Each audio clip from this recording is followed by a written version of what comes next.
today, why don't we try to deal with more specific campaigns, issues, All right. personalities, and so Okay. forth. And I guess the logical starting place is for you to describe the circumstances surrounding your first race. Well, I had come out of 52 months military service back in Emory Law School. We made an attack. We organized a crowd called Georgia Veterans for Majority Rule. We brought an attack on the county unit system in the federal court. Judge Sibley said it is not a justiciable issue. There is a remedy at the ballot box in the general election, and although the urban black may be disfranchised, the urban white is not disfranchised. And so the Frankfurter view prevailed, but that got me viscerally interested in Georgia politics and the discrimination at the ballot box. How did Georgia Veterans for a Majority Rule come about? Just a bunch of us that knew that the American Legion and that old line type organization was traditionalist, and we needed to get an inclusive group. Bob Thompson, who's with HUD now, was one of our number, and we tried to really have an inclusive group at that time. And as I said, we made the 6-month study of Georgia politics. And I guess when you figure out what's wrong with something, really wrong with something that matters to you, you want to have a hand in seeing if it can be changed. And we believe that it could be changed by relentless effort in the courts. That's why we got so angry at the Atlanta newspapers for accusing us of trolling in the courts and sneering at people that go in and state their wrongs in the courts. Back then, or are you talking about? No, recently they said that. We got mad, and I wrote them a letter, and I wrote a column in which I said that Georgia is a great place today because of relentless plaintiffs who kept going back and back and back and back again, and that was, of course, true in Brown versus Topeka. But I was so viscerally involved that I also had good advice, and that is find out where the courthouse is and how to file a lawsuit before you involve yourself in politics, because everybody gets beat sooner or later, and that if you have a strong vocational base, then you can have the luxury of being in legislative politics, which was excellent advice. And so I have never feared, as so many members of the General Assembly have, as to what I'm going to do if I get beat. So I really developed my vocation as a lawyer. And then we had an old Ku Kluxer, a good cuss, as my father might have called him, named Ben Smith, running unopposed as the courthouse candidate for the legislature.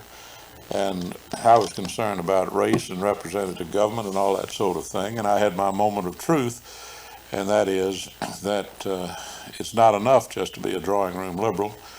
You've got to get down into the pit if you're going to really effectively do anything about it. So I went down and, as I recall, planked down my $150 as a candidate for the Democratic nomination, and life has never been the same since.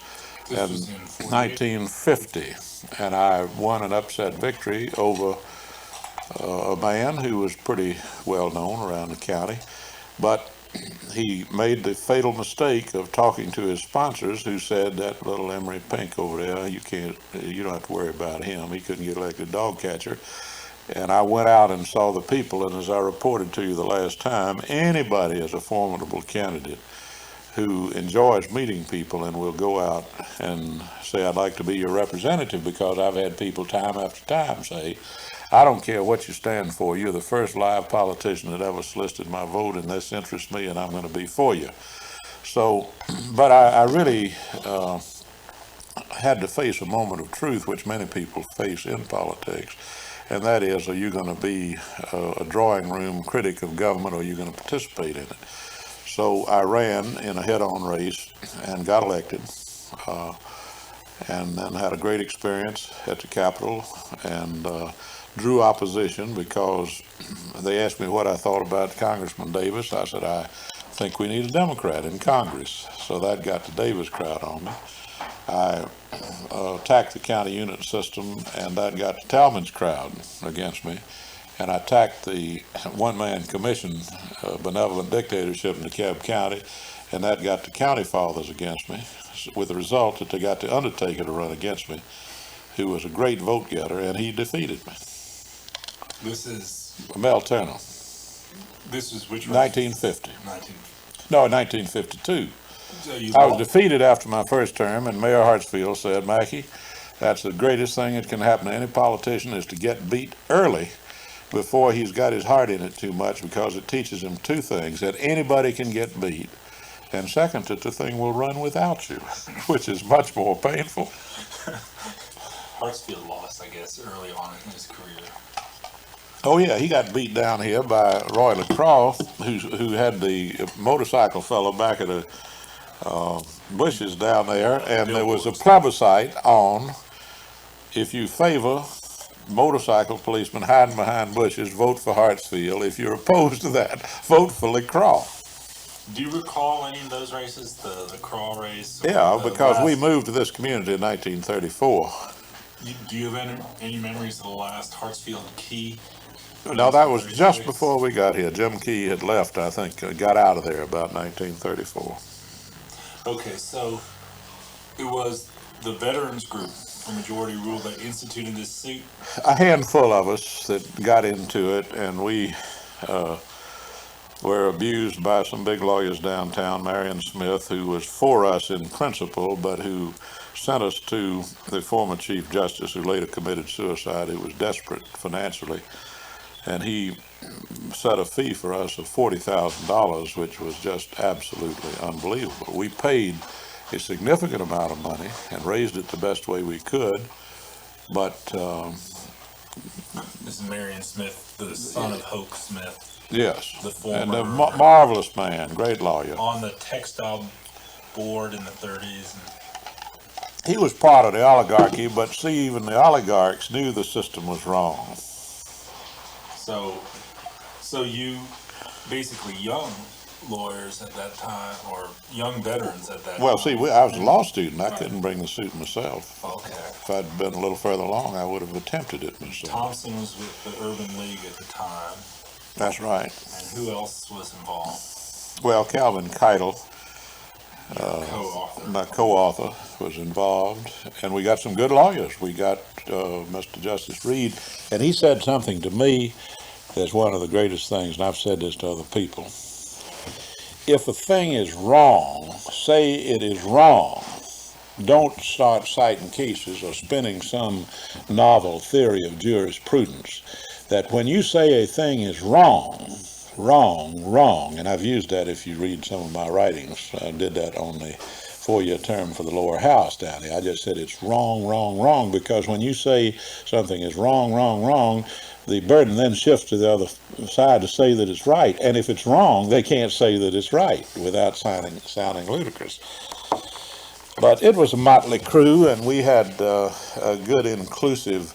It's been overstated about how impossible it was for blacks and whites to meet together. It was no problem. You might have somebody, Mrs. Della Andrews might come in and try to break up the meeting, because she went to all these meetings, and the blacker the person was, the madder she got, and the lighter skin they were, the more easy. Can you push that pause button? Tell me about Miss Andrews. You just mentioned. Well, Della Andrews was the president of the Society for the Preservation of the Supremacy of the White Race and for the teaching of God's Word in the public school and for the upholding of the Constitution. And she would find out about these race mixes, and she would come to the meeting. And the blacker anybody was, she'd go up and slap a man if he's black as your shoes. We don't have many like that in the city. But the greatest time of all, though I miss this, but it's an absolutely true eyewitness story, is that Mrs. Murdahl was over here with Gunner Murdahl. And there's been a fine lecture, and Mrs. Andrews was just getting more and more worked up, and she stayed for the reception, and finally she walked up to Mrs. Have you heard this story? From Arthur Reaper, but you. Well, anyway, she walked up to Mrs. Murdahl, this was president of our society, and said, "I just want to ask you one thing. Have you ever had sexual intercourse with the big black buck nigger?" And Mrs. Murdahl said, "Let me think." which I think is the You greatest. didn't know Major Wood, did you? No, but I think that's one of the greatest stories that ever happened. And if you knew Mrs. Andrews, the joy of politics is you encounter people like Mrs. Andrews, and you would never touch them in a 14 years as a political science major at Chapel Hill or wherever. But she's a reality in politics. Just like we had another lady over here that collected money off of both sides in a congressional race. And that kind of duplicity comes as a shock when you get your AB degree, and it never occurs to you that people would take money from both sides. Okay, we. Pantyhose. So, why don't you trace the suit that you brought again? Well, that was in 1947. Right. And when I got in the legislature, I found out that the county units were allocated on the basis of the structure of the House, which was malapportioned. And I became convinced in my own mind that you had to restructure the legislature, that even if theoretically you had the popular election of governors, the power was still there in the lower house, and that you had to reapportion that house. And there were other people that took up succeeding suits before Baker versus Carr. And I didn't disapprove of what they were doing, but I knew that the real fight had to be in restructuring of the legislature. From what to what? Well, to make it fairly apportioned, and see, they wouldn't give us an inch, and that's, I heard Clement Attlee say that the relinquishment of power is the hardest thing in history for anybody to do, but the British learned how to do it and did it in India because it was right and because they could no longer govern. And so we would come in and say, we don't want, we won't insist on equal representation, but we want fair representation. And then you get into the semantic argument about what is fair. In other words, give the big counties a representative for every 50,000, which would have, of course, doubled our delegations, but they wouldn't give us anything, and that helped us win our case. Because you see, if they had thrown a sop to us, they could say, well, we'll adjust it from time to time. But the reason that the Baker versus Carr case was fought out in Tennessee was that the Constitution of Tennessee had a provision for making adjustments after decennial censuses, and they wouldn't do anything. And the result was then the whole thing collapsed. Let's get back to Baker versus Carr in a minute, because that's a little bit later on, and I want to trace that suit and its ramifications for Georgia. But obviously, you were an opponent of the county unit system before you entered. Before I became admitted to the bar, before I entered the legislature.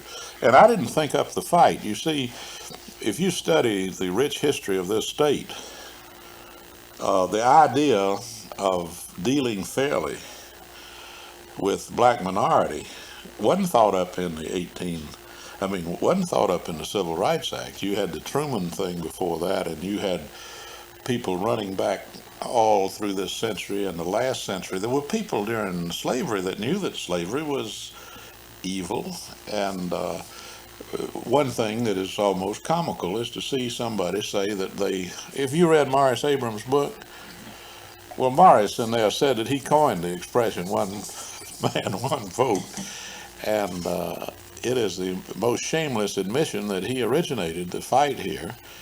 And it angered my wife a little bit for the first 50 pages, and then if you exaggerate your own importance long enough, you become a laughingstock, really. Now, he's no laughingstock. In fact, he's a forlorn figure because he made such a massive contribution here, but when I get mad with Morris Abram, I think about sending him a telegram that he's the Charlie Block of the Reagan administration, but I don't do it because I love old Morris. Okay, we'll talk about Morris Abram is involved, you're involved. How does the strategy, if it is a strategy, evolve? It was very simple. There was no hope in the executive branch because you couldn't get elected governor if you questioned the county unit system or the malapportionment of the legislature. I think I quoted to you that Jimmy Carmichael said, "I deserve to be defeated because I said something is good that I know is evil." But we had Cullen Gosnell, who rode that hobby horse the whole time he was teaching. He had a deep intellectual understanding and a gut feeling that we were going to have rampant racism and unfairness and corruption as long as we had the county unit system and malapportionment. And I heard this in the classroom, and I heard it as long as he lived.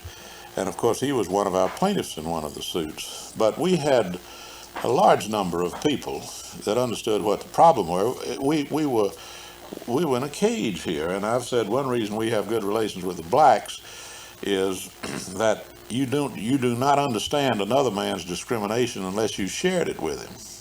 And we urban whites and blacks were locked in the same cage together.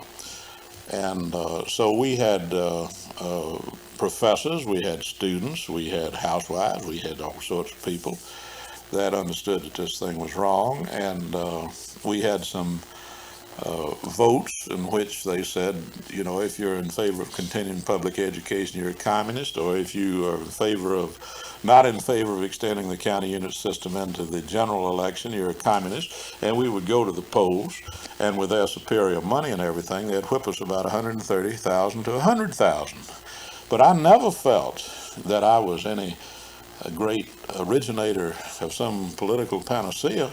You had plenty of company, and I always have carried this area 3-1, which is a lot more fun than barely getting elected here and being strong off somewhere else. And but we had doctors, for instance, that would say, well, it seems to me that the county unit system is saving us from the black and the CIO and all these radical labor organizers and that sort of thing.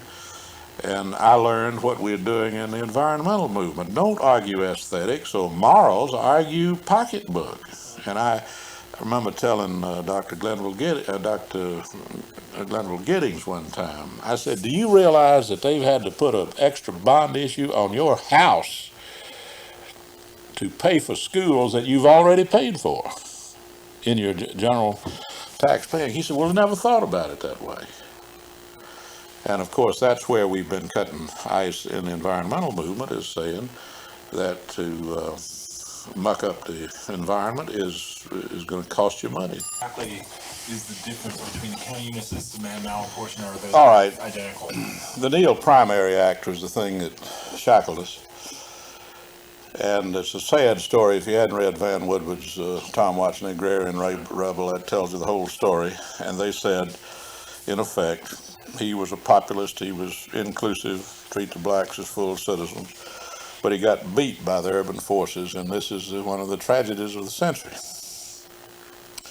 So the Neal Primary Act said, in the primary elections, you have to weight the units based on the population of the county. They arbitrarily took, as I recall, the 8 largest, and then the next 20 or 30, and then the rest of them are 2 units, so that a county like DeKalb County with 250,000 could be outvoted by maybe 2 small counties in South Georgia.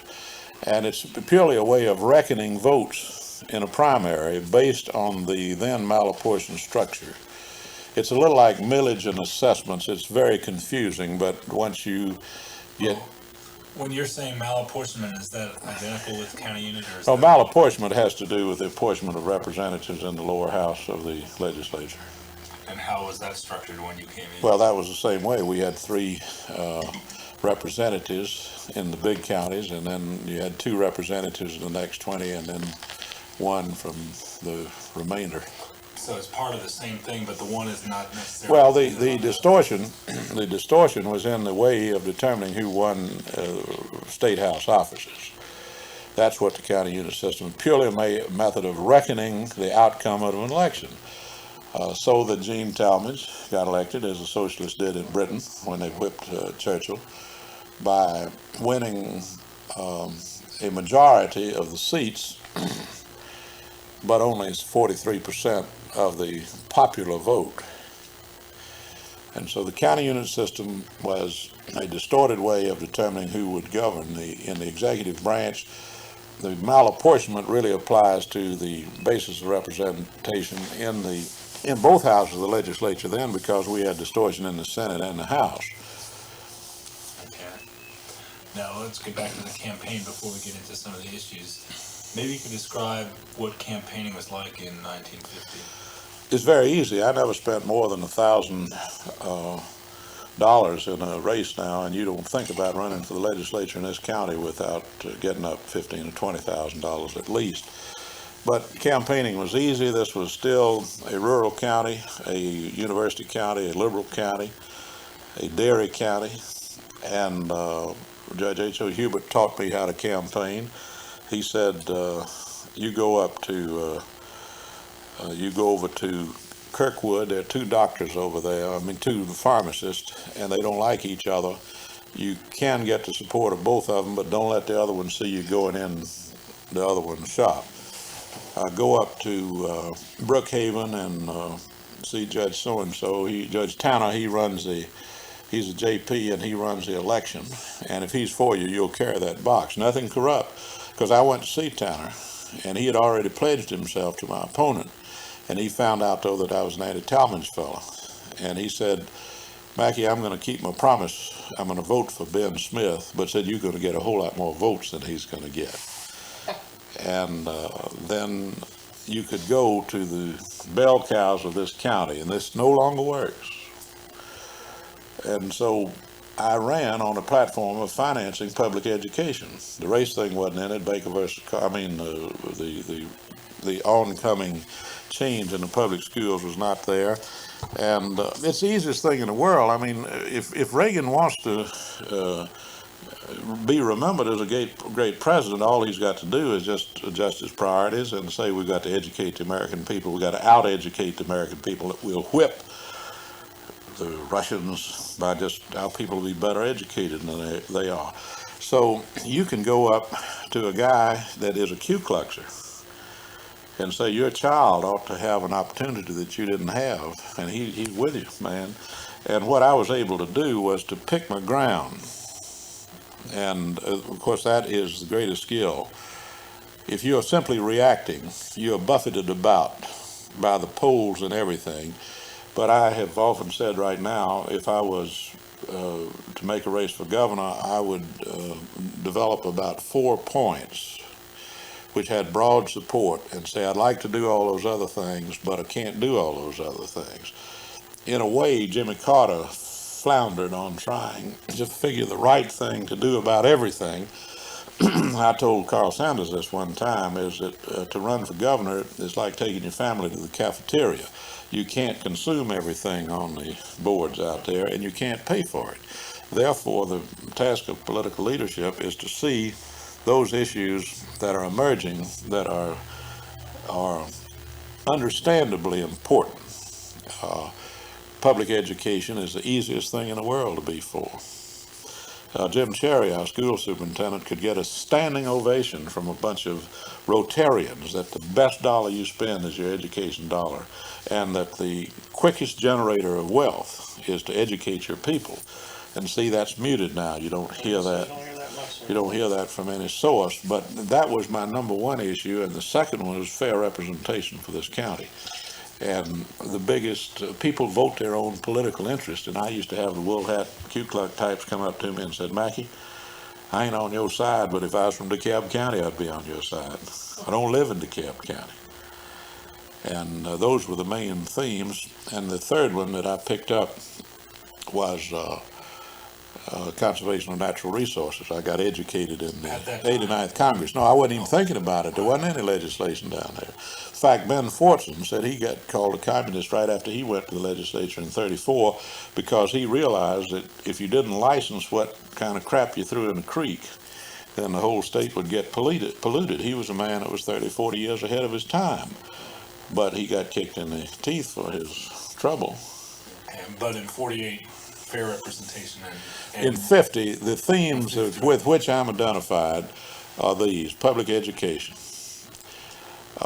fair representation, that is the the adjustment or death of the county unit system and reapportionment, which are collateral issues, and then urban power to govern, to be able to pull the speed limit on Clifton Road down from 55 to a manageable number. We aren't. That's a shooting gallery out there now.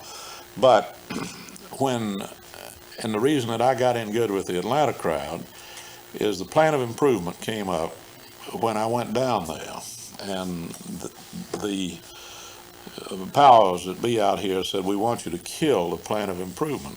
Well, how, you can't be against the plan of improvement. You can fight annexation, but not improvement. And I and the two other fellows said, we're not going to oppose it unless you can show that it's detrimental to DeKalb County. Then this became a fierce struggle statewide between the county commissioners and City Hall. This is a national phenomenon, goes on all the time. And Atlanta went the route of making the city the dominant government over there. By this time, with the DeKalb school system and the DeKalb water system, there was no logic to expanding Decatur out. Decatur didn't want to be expanded out. And so we gave urban powers to DeKalb County government, with the result that we are almost unique government in the country in that we are a municipal county. We won't have any rows with the cities. None of them stand on their own feet altogether. And but if you'll go to the old-time City Hall types, they'll say, Mackay, he's our enemy. He was for urban power. But the purpose of it was really to give ordinance power to the county government. And again, my father used to say this, there aren't any really fresh ideas in American politics. The ideas are out there. You got to go looking for them and see where they fit. So those were the three themes that I was interested in, and I didn't get into the environmental issue until I came back from the 89th Congress, but that's 20 years ago, Johnny. So this area was part of the plan of improvement? No, because Atlanta doesn't come over here. What happened was that we had the power, because part of Atlanta lay in DeKalb County, to kill the plan of improvement, because it took the consent of both delegations. And they put enormous pressure on us, but they couldn't get to us or at us. We had not been elected by the county people. So both delegations, what role did the Fulton and DeKalb delegations have to have unanimous agreement. But the Atlanta people, the economic leadership and the progressive leadership of Atlanta saw us as friendly to Atlanta. The DeKalb delegation. The DeKalb delegation, but Scott Candler and Bill Hartsfield are the two most colorful politicians I have known personally, in terms of their ability to charm the pants off of anybody and to be mean as a snake and to be sort of ultimate total politicians. And they didn't like each other, and Moreland Avenue was called the Iron Curtain. And so I would say in 1950, with our support of the legitimate interests of the city of Atlanta, I've had a sort of a permanent good relationship with Atlanta. And so you bucked the effort to defeat the plan? Well, I led the fight to get the multiple commission out here, which we didn't succeed in doing. See, I was defeated. They got the undertaker after me and beat me because I was chipping at the base of the state power and of the county power and of our Neanderthal congressman. And so they really went after me, and they beat me. Who was the they? Well, the Scott Candler, who was the benevolent dictator, Jim Davis, who was the Neanderthal congressman, and the Talmadge crowd. And they just said, we got to get shut of this guy. That's what they did when I got in Congress. Old Alec McLennan, who's a big Talmadge man, said, Mackay, I was in a closing in his law office right after I got beat. He said, you got beat for the damnedest reason. I said, what was that? He said, you were doing a first-rate job as congressman, and we decided we had to get you out of there fast, that if you had any more time, we couldn't beat you. So we just said, get him out of there, and they did. I mean, there's not any secrets in politics. I mean, politicians are the most valuable people in the world. I have never known anything that was worth knowing that was confidential. And you don't have to put a nickel in a fella, just like you're not having to feed a meter here. I mean, right, exactly. Singing. So the county system here was what exactly? It was an old-timey courthouse government without the power to issue tickets for people that were speeding or throwing garbage out on your lawn, and we gave this county municipal powers. When you say there was one commissioner, or what was the? One commissioner for a county of 200,000 people, and he could make you or break you, and he would. He happened to like me, so he didn't. He figured that I was what they call sort of an Emory Pink, that I had just been almost like my brother Ed feels about liberal arts education, that if you want to mess a young man up, just get him an AB degree. And then he's good for nothing, he's unhappy the rest of his life, he can't make a living, and that sort of thing. But see, the Talmadge crowd was anti-urban, anti-intellectual, anti-newspaper, anti-schools, and they had to be against education, and they knew it, because Buck Murphy, who was the honcho of the Bourbons of this state and was the chief of staff to 3 or 4 governors in a row there, said, I am opposed to the minimum foundation for education, because if you educate this bunch of lintheads, that they are not going to be content with the way we run the state. And that was true of the blacks. The reason the slave society said you can't, the British did the same thing with the Irish. You can't have any schools, you can't have any meetings, and of course the glory of the black church is that, that's the beautiful story, is that the black church made blacks aware that they were children of God and they were as good as anybody else, like that black the other day down in South Africa that said, look, man, if you're trying to keep me out of the surf, I'm a citizen of this earth, and the surf is out there, and, there's nothing more fundamental in my right to go swimming.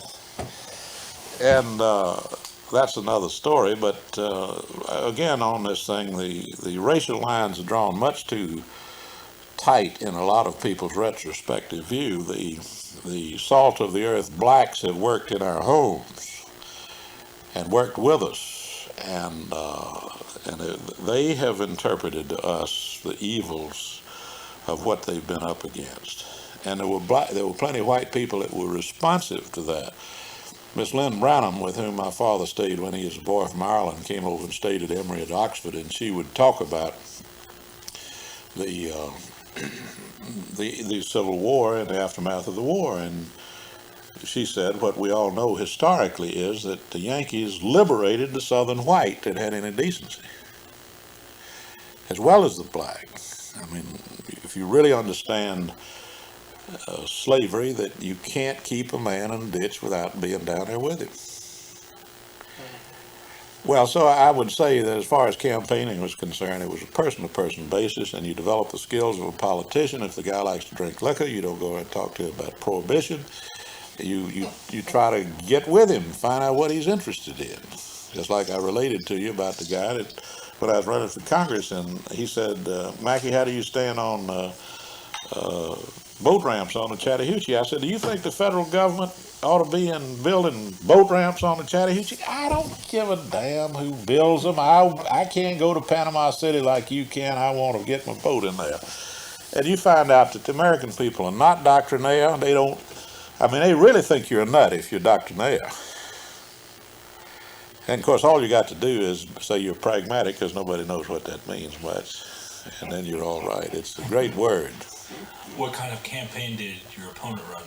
Ben Smith? Ben, he went out and talked to Scott Candler, and they said, we're going to beat that boy over there. He's just a liberal, nobody wants a fellow like that. Was he the incumbent, or was No, there was a vacancy, and he didn't know how to run because, well, he had run the time before, and it was sort of his turn to win, and therefore they felt he was a strong candidate. But I went out every night. It's just a tremendous investment of energy, and I went out and visited the civic clubs and the church suppers and everything, and that was why I was able to withstand the heavy assaults that were made on me as being a real bad fella. Because if you go in a relaxed setting and visit with people, say at a church night supper, and they decide you're all right, you're a decent fellow, and then somebody hands them a circular that says you're a bad man, it backfires. Now, if you don't have that personal bond, though, it works. It's easy to believe ill of somebody you've never met. So I really didn't have any trouble. They ran a vicious campaign to get me out of there. I had a call at 11 o'clock at night, and this isn't fun, from just a charming young lady, and she said, Mackay, I have just been present today at a meeting in which your character was assassinated. And I said, well, what happened? She was almost in tears. She said, I went out to the American Legion Club, and they had a fellow named Wee Hunt. He was a garbage collector, private garbage collector, and a real gourdhead. And he got up and he said that we have had to draft the mayor of Decatur to run against Representative Jim Mackay because he has communist leanings. And she's a spirited woman, and she jumped up. She said, what in the hell do you mean saying a thing like that for? I said, I was with him in the supermarket just a couple hours ago. Said, what evidence have you got to support that? He said, well, we don't have any evidence, but we're going to try to get up some. And I went up and talked to Wee Hunt, and I said, Wee Hunt, you've done violence to me, and I just want to look you in the eye and talk to you about it. It's too late. You can't correct what you've done. But you have gotten up and sowed the seeds of suspicion and distrust of me as a good citizen, and I just want you to know that you shouldn't have done it. It's a bad thing. But I didn't have a fight with him or threaten to sue him. I wasn't going to let him get away with it. Well, he got away with it to the extent that I was narrowly defeated. And everybody said that the best thing I have ever done politically was not to get mad, but to say, I'm going back up to the law office, and Mel Turner's going to represent us down there. And there's no doubt about that. You know, Gary Hart probably has bled as much over not appearing to be a good loser as anything at all. I've run across that in England, and I've run across it here, that they don't know whether he's as good a fellow as he ought to be.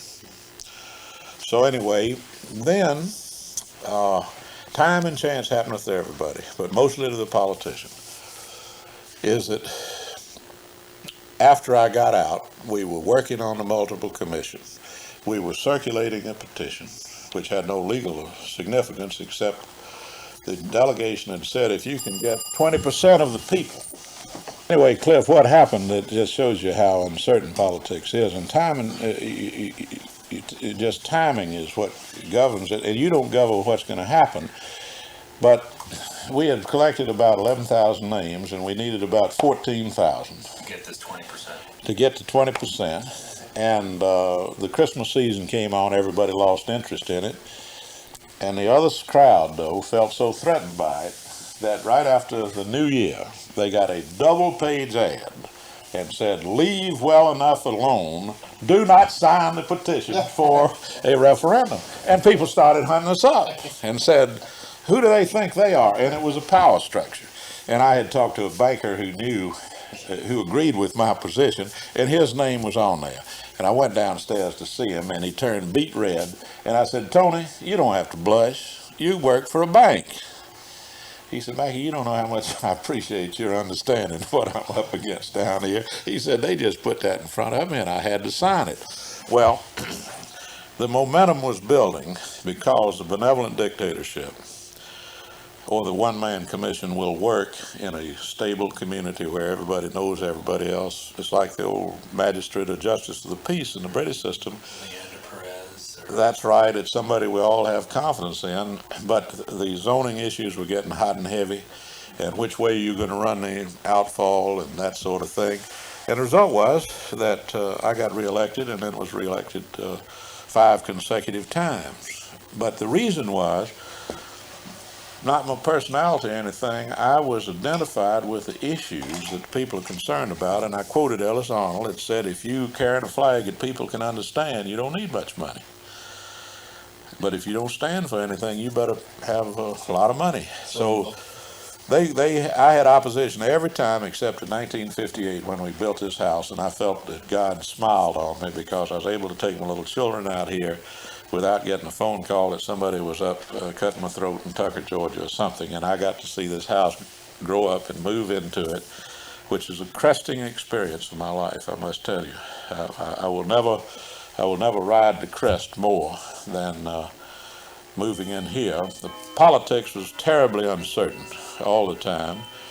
I had labor people come to me wanting me to run for Congress. See, Jim Davis was ensconced up there, and he was a brutish congressman. He wouldn't let a labor man in his office. He instructed his aide to have a list of people to be rude to or don't do anything for, which of course is very non-political. But the labor people are like the business people. I said, I don't know enough to be a United States congressman yet. They said, you don't have to know anything. We'll tell you what to do. And you see, we've had that on both sides, that the people that put the money down, they don't want to discuss the thing with you. They want to get you elected, and then you come to them, and so forth. Now, I won't generalize about labor or business because you've got the whole spectrum on either side, just like the Teamsters. Wives are the best politicians that I've ever known, because when I was running for Congress, you had several charming women come in with their black books, and they asked me 100 things about not just labor issues, but what I thought about the world. And I answered them. They wrote my answers down, and they said, we'll be back to see you if you get elected, and we hope you will. We like you, and so forth. So I got elected, and sitting down up there in the Longworth building, and here come these same women with the same black books, and said, we just wanted to refresh your memory. But anyway, the legislative business was fun and easy because we only had 3 representatives out here and an occasional senator. We didn't have a senator but 2 out of every 6 years, the way they rotated it between us and Gwinnett County and Rockdale County. And the senator never gave us any trouble if he wasn't from DeKalb County, so we had 3 people. And we'd go over here to the club, and we would have dinner, and we would decide what we would agree on and what we couldn't agree on. And then we presented a uniform front to the public. And so our delegation got high marks because they said, y'all are really professionals out there, and these other delegations, they would be fighting and that sort of thing. Well, tell me about when you got to the legislature the first time, sort of introduction, how you learned the ropes. Well, you saw. no, I'll tell you, it's very brief. Julius McCurdy, who's in his 80s out here, said, Mackay, don't misunderstand your role at the Georgia legislature. You're going down there to see what they are going to do. You have absolutely no power except in local government. You have some power there. And sure enough, the stock story is, I got down there and they appointed me to the lookout committee, and we said, what are you supposed to do on the lookout committee? They said, you're supposed to take your chair over there and sit by that window and look out. And we enjoyed, I have commented that we had an easier time down there because we had no power. They couldn't tamper with the local courtesy rule because everybody had to live by that. Local courtesy is the right on something that directly affects your county, that's your business and it's nobody else's business. But we were able to get up and speak out against the county unit system and that sort of thing because they gave us nothing that they could take away from us. And the name of the game in politics is to find out what you can take away from a fella. And then I learned, we had some really hard fights down there, and I learned the reality of politics. It has very little resemblance to a course in political science, but on a close vote, this is true in Congress as well as state legislature, except it's raw in the state legislature. And you want a fellow to vote for you, and if you think he's going to vote on the other side, if you know the guy's got a weakness for women, you get him a date, a hot date, at the time the vote's coming up. Or if a guy doesn't know how to manage his money, you get his banker to call him and tell him he's going to have to pay off that note that they've been rolling over and over.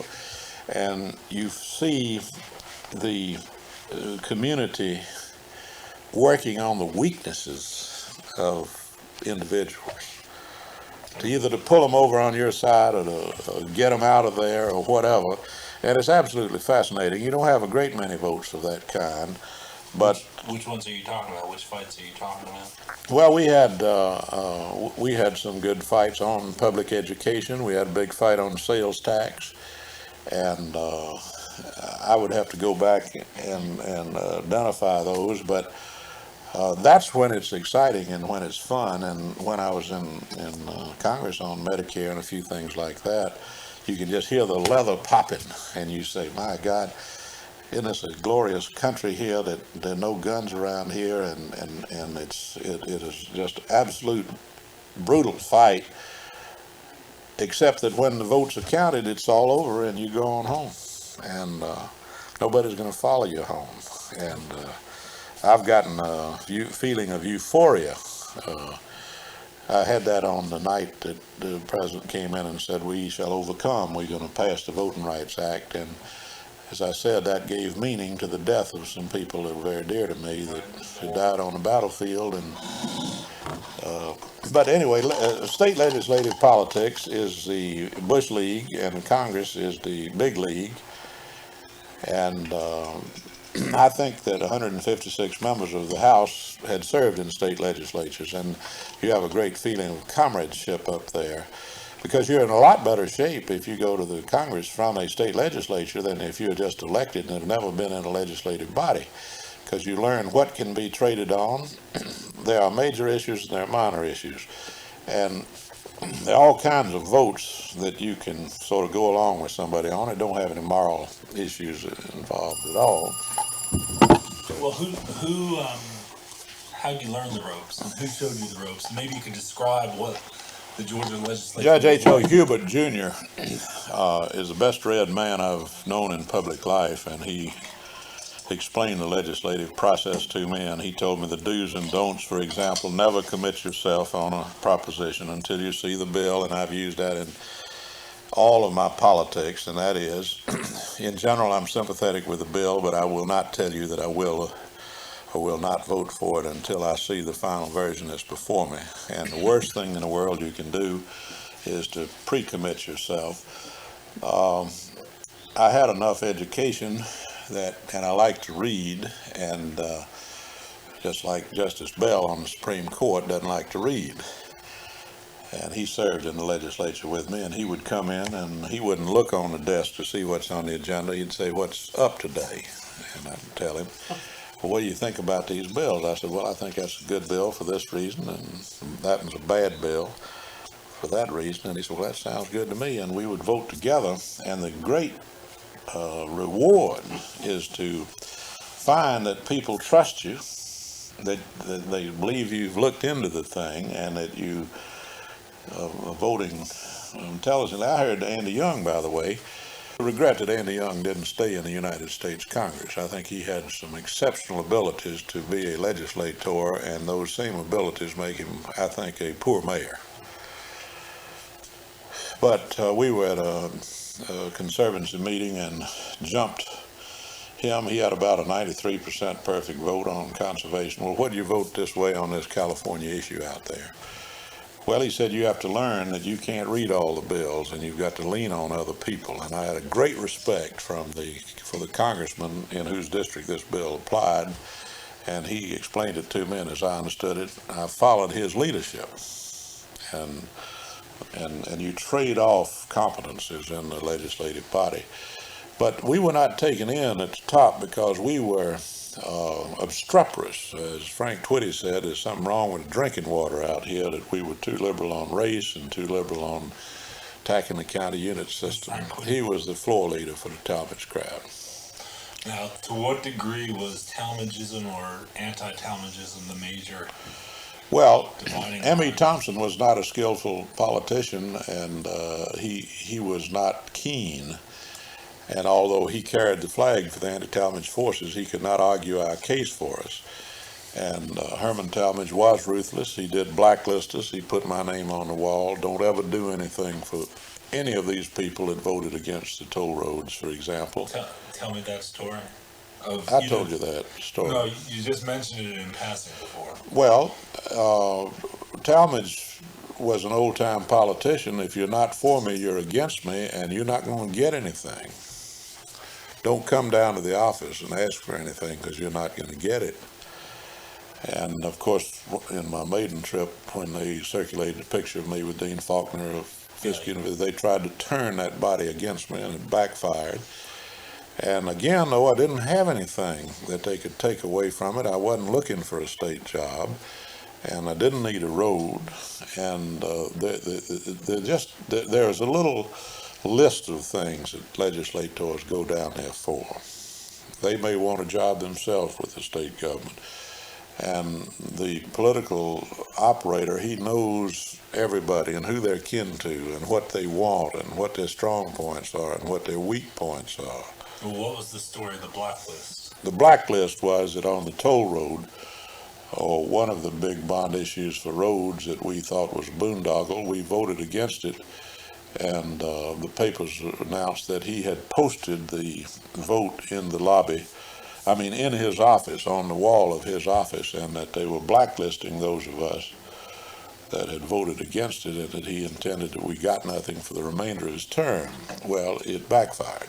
How so? Well, people said, that's not right, that we send a fellow down there to vote his judgment, and if he votes his judgment, he ought not to be penalized for that. He may be on the losing side from the governor. People here in your district. No, I would say there was a sense generally that this was a mistaken thing for Herman Talmadge to do. Who did you look for as a freshman for guidance? There were some magnificent people down there. Walter Harrison, he was the greatest fellow you ever saw and most entertaining speaker. We had a fellow named Bernard Nightingale, who was a good lawyer. He's deceased now, from Brunswick. He read every bill carefully, and people knew that no bill went through that house that he had not personally read, and he could pick up all kinds of errors in them. And the leadership gravitates to about 10% of the House. The people in your area that you learn are reading the bills and thinking about the bills. And you go and say, what do you think about this bill? And they're capable of saying, this is what's bad about it, or this is the real purpose back of this bill. And Charles Gowan was a fine man. He would have been governor of Georgia except for the county unit system. And many people we know, Scott Candler could have been governor. Oddly enough, he was a Talmadge man, but he was from DeKalb County. Therefore, he couldn't possibly be considered for governor or senator. The same way with Bill Hartsfield. Well, naturally, your big urban areas are going to produce tremendous politicians, but they were not acceptable under the county unit system.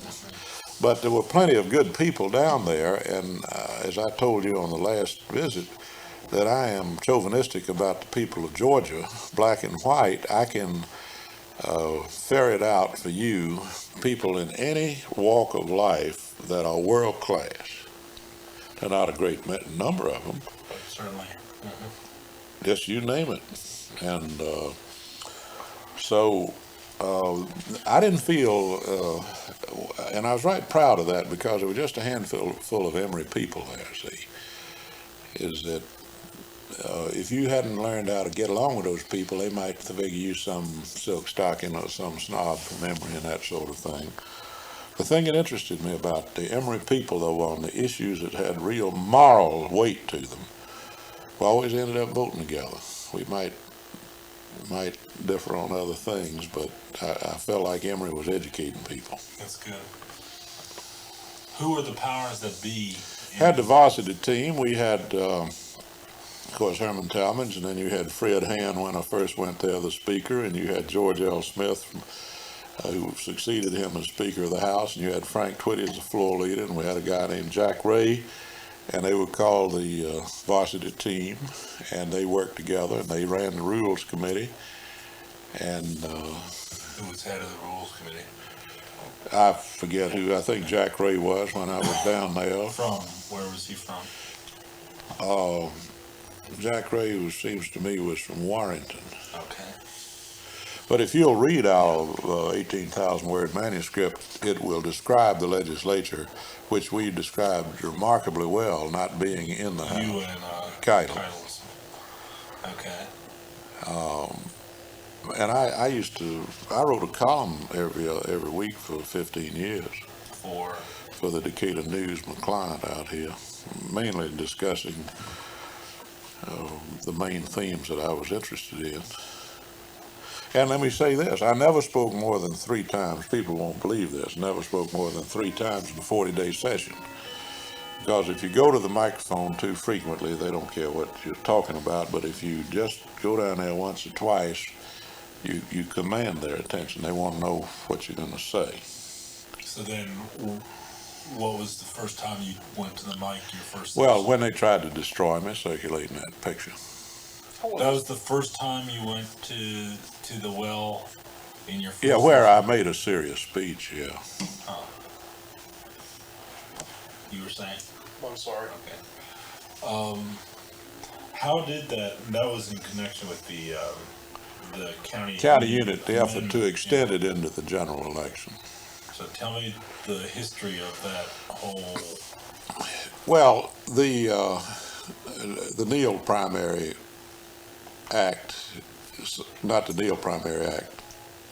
Yeah, the Neal Primary Act sought to exclude blacks, and the Primus King case. 1946. Yeah, said that you can't exclude the blacks because the primary is tantamount to the election, and that got to be a joke that a tantamount was an animal that you could see out in the zoo, but tantamount to election. And so we tried to take that one further step and say that the exclusion of the power of the urban voter disfranchised him just as much as the black, and that's when Judge Sibley came down and said, no, the black is really locked out, but the urban fellow's he's a creature of habit going into the primary, and why don't you just run in the general election? Well, of course, I think that Judge Sibley was wrong on that, but Which Sibley was Samuel Sibley, he was a federal judge, and then the powers, though, and all of this is delineated in our book,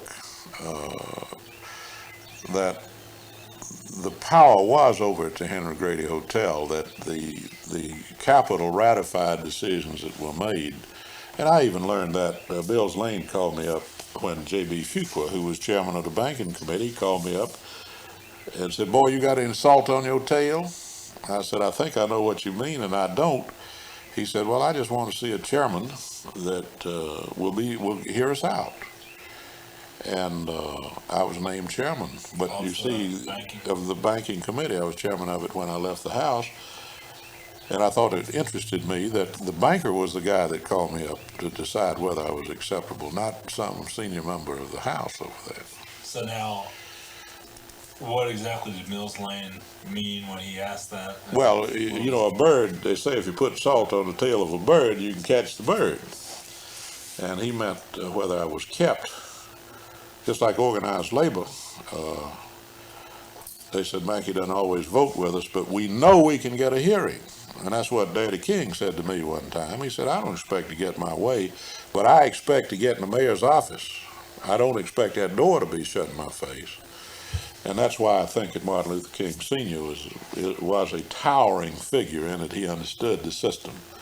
He understood what was wrong with it. And he asserted his power where he could to make the thing work right. So, Mills Lane's question. Well, what I would say is that the sort of the conclusion of our study was we were looking to see if there were any sinister forces, you know, fascist forces, and we ended up and said the corporations run Georgia by default, but they help a corrupt system in that they won't change the county unit system, and they're not committing enough of our resources to finance public education and that sort of thing. And that is one reason that I've been relaxed in Georgia politics, is that I understand it so thoroughly. And I understand a corporation. I mean, if you talk to one telephone company executive, you've talked about all of them. I mean, they have their doctrinaire line on most things. And I feel sorry for a guy that's a banker like Tony Council, that he was on my side, but he had to sign the ad on the other side. And, you know, the stock answer is that the fellow was organizing a revolt out at Lockheed. He wasn't going to give the United Way, and he didn't like to check off and everything, and he was real loud-mouthed about it. And he finally got called up to the front office there and came back, and he's mighty quiet. And they said, well, did you sign the thing? He said, yeah. Well, they said, you weren't ever going to sign it. Well, he said, this is the first time they ever explained it to me. Right. And so I don't see this as a terribly sinister thing, but in my last interview, I told you that Bob McDougall said that a dozen men could change the character of Georgia politics. And he wasn't necessarily talking about politician, professional. No, I know.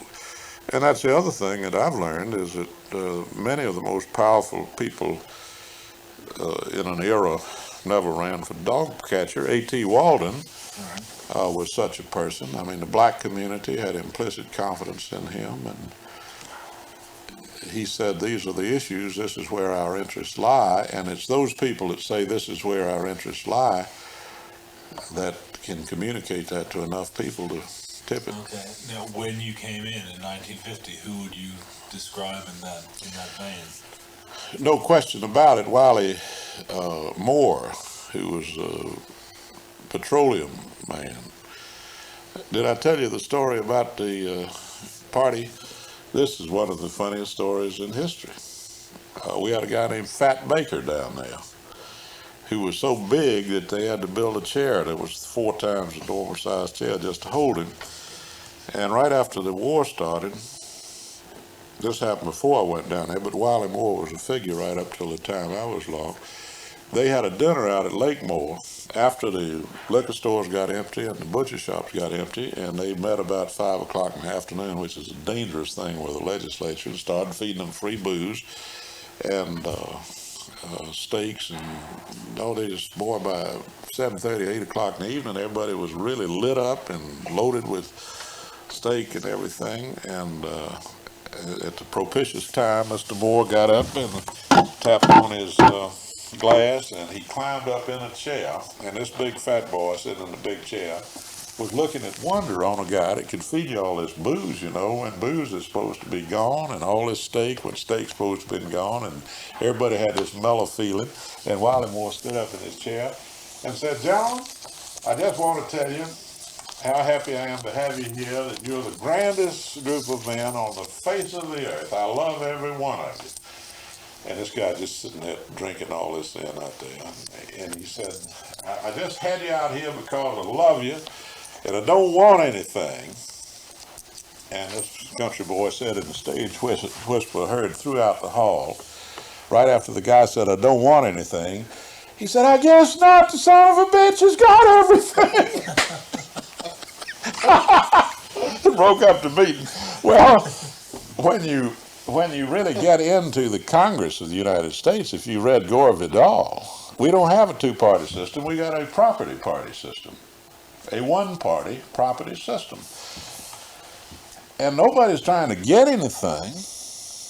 They're trying to keep the other crowd from taking it away from them.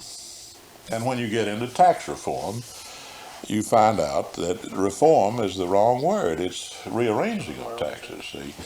But the short of it is that when you sit in the General Assembly of Georgia or the Congress of the United States, you're sitting in society's brain. And you have every divine impulse and every base impulse expressed there, one way or the other. You have the most venal conduct that you can imagine, and you have the most magnificent conduct. And it's a crucible. It's a marvelous place, and you can't experience it anywhere else. You can be in a little facet of it if you're in a department of university in which there's a real struggle going on. But down there, it's as broad as life. Well, what was the scene like at the Henry Grady Hotel? I didn't go down there, and a fellow said that he asked, I think my brother-in-law said he asked his Middle Georgia legislator, and he said, "What do you think about Mackay?" in a way where you could say anything good or bad about him. And he said, "Well, Mackay's as good a fellow as they got in the legislature, but he has 2 faults. One of them is that he's from a big county and he can't help that. That's where he lives. And the other one is that he goes home instead of the Henry Grady."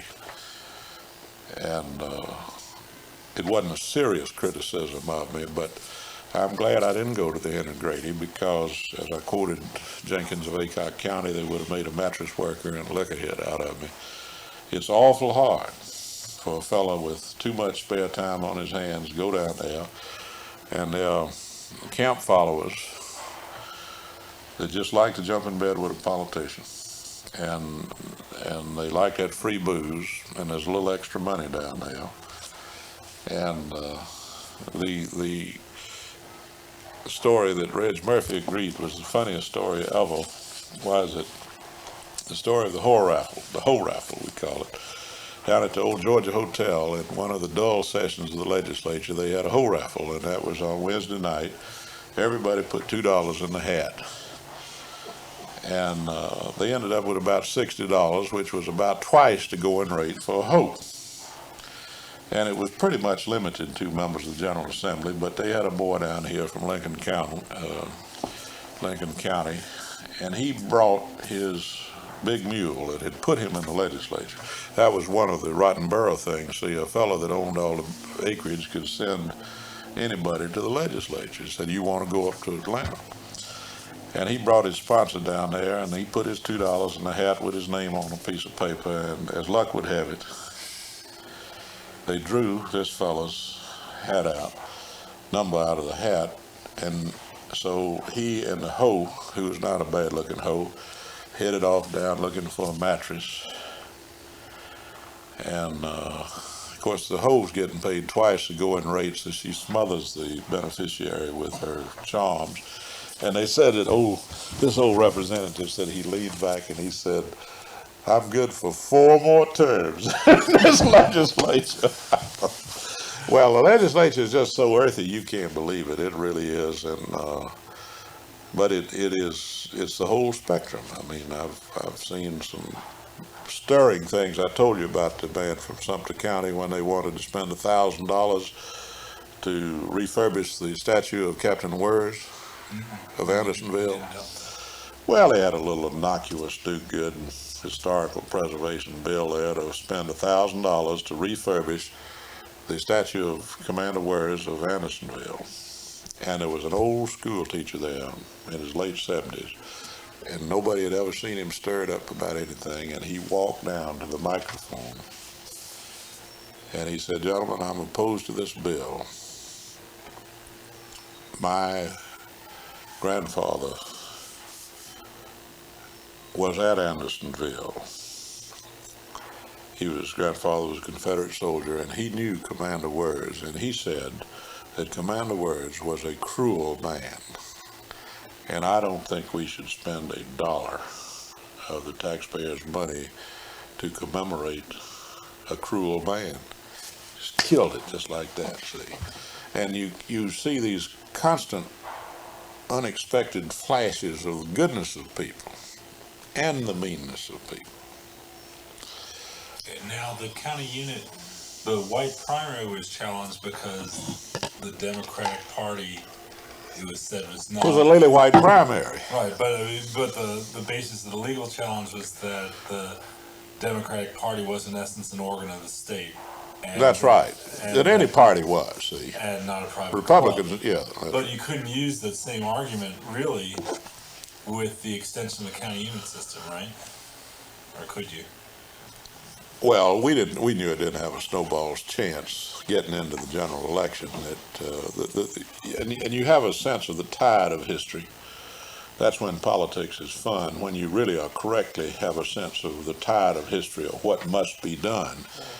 And but we fought it every step of the way. You got to fight every step of the way. Okay, now in 1951 or 2 or whenever that was that you were on the well, or 50, I guess you're saying it was. See, the Primus King case came down in 47, 46 or thereabouts, and then Herman Talmadge tried to rewrite the White Primary Act. And we all understood that this flew in the face of everything that we had said that we were fighting for, and when he signed the effort to extend the white primary, I remember the real interesting guy who represented Associated Press picked up the blotter with which he had blotted his name and said, I want to keep that with my Japanese flag and other souvenirs of that kind. So you're saying that by 1950, everybody realizes that the attack on the county unit system is not simply an urban, rural thing, but there are other stakes that are involved too. That it's become, a racial thing as well as an urban-rural thing, and that a vote accordingly, is a. Well, the strong black vote and labor vote was in the urban areas. See, that's the doctor telling me I'm for the county unit system because it's saving us from the labor bosses and the blacks. But what the price they were asking is that we be disfranchised too. And I'm just saying that by 1950, to oppose the county unit system involved, obvious racial issues. yes, well, I've been called nigger lover all the time, and I do like black people, and I hope I love the whole human race. And what has been interesting is that I have seen the Speaker of the House lock up the galleries because some black women wanted to come in there and just watch what we were doing. And the thing has turned 180 degrees now, so that everybody wants to get their picture down there with Hank Aaron or whoever. And it's sort of unreal the way it was down there. What kind of rule did Fred Hand have over this? Well, Fred Hand struck you as a guy that was pretty good at fraternity house politics in Georgia, but never had grown up. He was a rich fellow, and he was pretty ruthless. I mean, he was participated in the plot to destroy me on the picture, and but you see, they to a lot of people, politics is a game. I mean, they don't see any underlying meaning to it. It's just a game. Now, Wiley Moore, what was his position? Well, Wiley Moore was just a powerful lobbyist. Another one was Fred Wilson, who owned the Henry Grady Hotel. And in all of the intermeshing of the economic leadership of the state, they could reinforce one another. I mean, that's what an oligarchy is. An oligarchy is just a small group of people that decide what's going to be done and what's not going to be done. One of the most interesting and cynical lines I've read is in the Cynic's Lexicon, and I think I quoted to you, that says, Andrew Young, American politician. Whatever 100 businessmen decide they want to do is legal. And it's behaved that way. I mean, he said he was going to build that road. The road's going in regardless of what the Supreme Court of Georgia said. I mean, it's very disappointing to see a guy that's mayor by grace of the judicial system Wiley Moore was be that cynical. Wiley Moore was really a decade earlier, but Fred Wilson was the great power when I went to the legislature. And he was the owner of the. He was the owner, and he could extend all sorts of courtesies. You know, Ed Ball said that he built Wakulla Springs as a lobbying tool. Did you know that? And also, Ed Ball won a case that I would have said as a lawyer that couldn't be won. He built a fence across the Wakulla River to protect the wildlife there. It's a navigable river. So much for riparian rights. He won the case. Where was the media, either during the campaign or in coverage of the legislature? I've always been considered until recently a darling of the newspapers. I had a favorable press, they didn't pull the stops out for me, but I was dealing with themes that they had to be for. I mean, they were right. They ought to be with us on the road fight. I mean, they've got greedy. I don't think.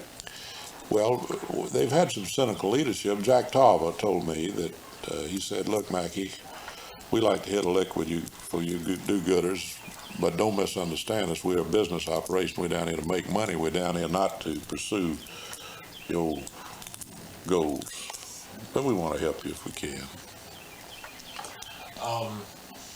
Now, how would the Talmadge crowd exert power, influence things? Patronage, give jobs to half the people in the legislature. They put George Dillard on the payroll to protect us from communists. He'd come out, he'd been to law school together, and they just gave him $300 a month to pay his office rent, and he's supposed to look out for communists. What was that? Huh? What was his job or what? He was to internal security. Okay, tell me, had an internal security committee or? No, they just put him on the payroll. They give him aid to the governor or something. And there's been an awful lot of shameless hiring of people. The Reagan people are doing the same thing now. Oh, and then the Statesman. Maybe you could describe. Well, the Statesman was just a filthy sheet that was to appeal to ignorance. In fact, as Scott Peck in his book The Road Less Traveled said, that evil is militant ignorance. And I would say that something worse than militant ignorance, it is militant exploitation of ignorance. And that's what they were doing. They were just saying, if you want the Jews to run the country and you want the blacks to run the country. Was it formally connected with Talmadge or? Oh yeah, he published it. It was the house organ of the Talmadge faction. And B. Brooks was the editor and Ed Finn was the photographer. And come out every month or every? Just whenever they wanted to smear somebody. They had one of the greatest lines about Morris Abram, who was a Rhodes Scholar. He said that Morris Abram has admittedly studied abroad.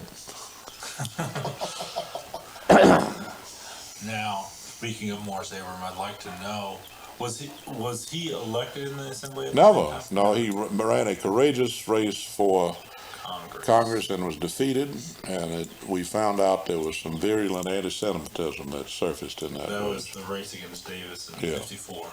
Yeah. What do you recall about that? Just that Morris ran a very great race and courageous race. They ran a vicious race, and they beat him, but not much.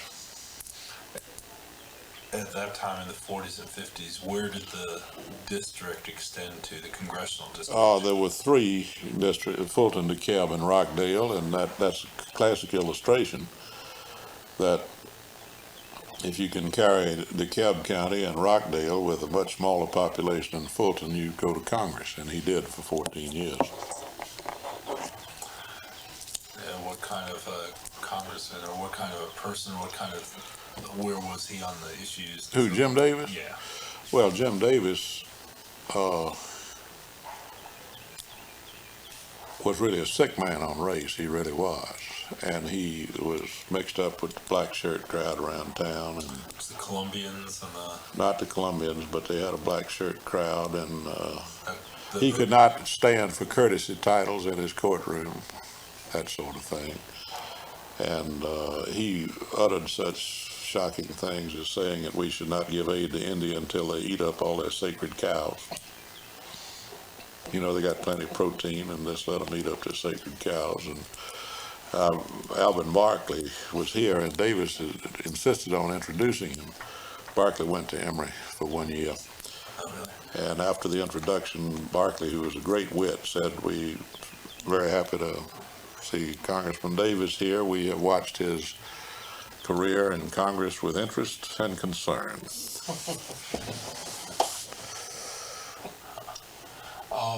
Maybe we could tell the story which we hit on very briefly last time of the social workers, of the Loretta Chapel. Oh, yeah.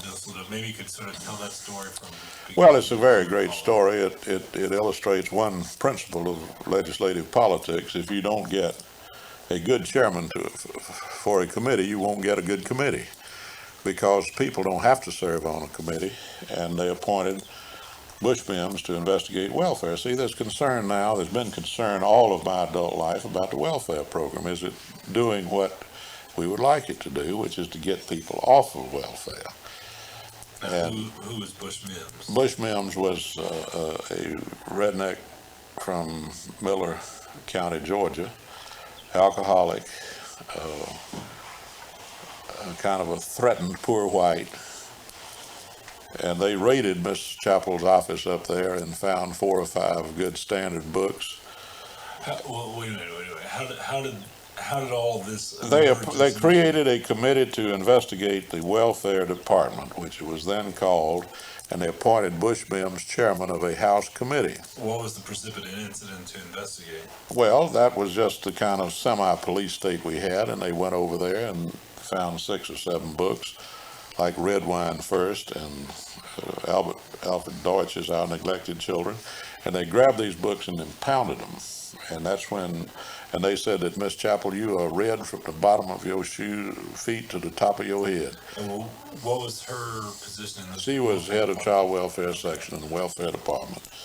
And she came out to Decatur, and that was when McCarthy was riding high and asked me if I'd represent her, and I said I'd be glad to. You were still in the assembly at the time? Yes, I was a member of the General Assembly, and I said I'll be glad to represent you. And they said you can't afford to represent anybody that is called a communist. I mean, that's how close we were to witchcraft. Who is, okay, just. Well, I mean, people say, good golly, that lady's been accused of being a communist. You can't be for her. I said, look, she can handle herself, and she's still living out there, and she's a marvelous woman, and a lawyer loves to have a client that's smarter and stronger than he is, because you just go down there and bask in the glory of your client. I did that with Everett Milliken over in federal court. And the result was that we just had a very memorable hearing, and you can get the transcript of it if you look for it. And she just handled herself beautifully. He said, I want to know whether you are for or against segregation. She said, well, Jesus Christ wasn't for segregation. He said, I didn't ask you what Jesus Christ was for. And then he said, then you got all this stuff in there about incest, hadn't you? And she said, Mr. Mims, incest was a problem in biblical times, and it is a serious problem in your county. And boy, she was as good as Nader is before a congressional committee. This is before the House committee, though. It was a special committee that we met up in the welfare board room, and I just had to sit with them. And I know this is terribly discursive, this type of interview, but let me follow this particular incident up, because again, I think I want to follow some of the particular incidents up just for maybe another 10, 15 minutes, if that's okay. I need to go get some film out of a place in about 10 minutes. Okay, well, we'll wrap it up. Go ahead, and we'll have another session. Yeah, I enjoyed doing this. Yeah, it brings back a lot of interesting experiences. Well, again, let's take this social worker thing through. First of all, the social workers or the child welfare department was a target for what reasons? Well, it was helping black people. I mean, there was a lot of racism. There still is. HEW is, Ellen Richardson told me that you can't really grasp how intense the feeling is against health, education, and welfare, as it was then called, or Department of Family and Children's Services. And they've been fed all this crap that these black people going out there and just having babies, just to draw up money and superficial judgments about them and that sort of thing. And I had a guy named Alan Kemper, who I got under examination, and I said, you don't like social workers, do you? Here's the head of the welfare department. He said, they're an abomination. His name was Judge Kemper. Yeah, Alan Kemper, yeah. And he made an ass of himself, and the whole thing ended up that it helped me tremendously politically, because it was read by the sort of the sensible people, black and white, of this state, that Miss Chapel was a quality woman, and a poor white trash fella had jumped on her. And I was standing up defending Southern womanhood, and I was standing up when it would have been easy to tuck your tail. As I told you, Daniel Maloof told me that I shouldn't have gone over there and eulogized Martin Luther King and walked in the funeral procession, because I was doing well and I ought not to do things like that. And I said, Daniel, for God's sake, and this is true, and good politicians believe this, that you got to be a human being ahead of being a politician. And if you've read Profiles in Courage, is the country, to the extent it's somewhere good, is there because of people who were not trying to be popular with everybody. my father used to say it as a minister, is that your character is delineated more by who your enemies are than any other thing. I mean, the people that are knocking you. See, this has surprised me. This thing here surprised me because I'm not in any fight with the Emory Board of Trustees. And I served on it 4 years, but Bevel Jones, who's a bishop now and a member of the trustees, said he had tried to get me back on the board and my name wouldn't fly. And I said, well, it doesn't fly for a good reason. I've already served on it and I hadn't got any money. But